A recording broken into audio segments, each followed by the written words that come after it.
Miracle Story, Episode 11. Insects, bugs, varmints, and so many other creatures can and will be included in my writings about miracles.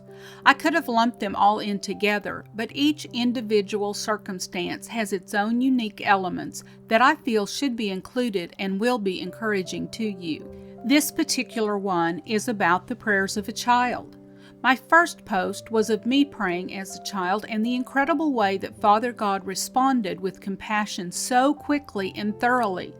This is so similar, yet equally miraculous. One day when my daughter Lacey was about 4 years old, I was standing outside at the end of this little brick pathway I had made from our patio to our driveway.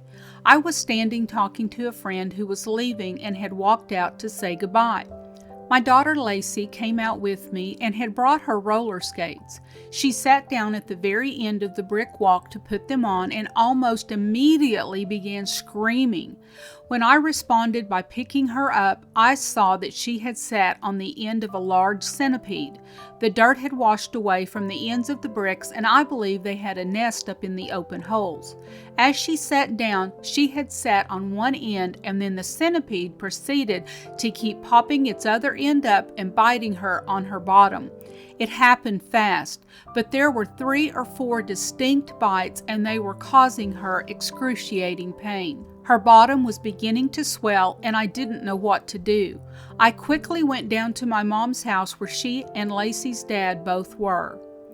Everyone was very alarmed because just in the short half-mile ride, the swelling and redness had increased. My mother's brother, my uncle, was a doctor in a town about an hour away from us. My mother called him to see what we should do. It alarmed him so much that he said, "Get her here and get her here now." So Lacey's dad and I jumped in the car and hurried to get her to my uncle's clinic where he said he would be waiting for us. I was holding Lacey in the front passenger seat of my car while her dad drove. She was an ardent thumbsucker and was laying in my lap sucking her thumb. About halfway through the trip, I heard something and I looked down and thought she was saying something, but her thumb was in her mouth. It was difficult to tell. I asked her if she was okay, and she nodded yes. I looked back up and continued watching the road ahead and began to hear the sound again. It was like a whispering sound. I looked back down at her and once again asked her if she was okay. She nodded and pulled her thumb out of her mouth, just enough to say, "I'm okay, Mommy, I'm just praying."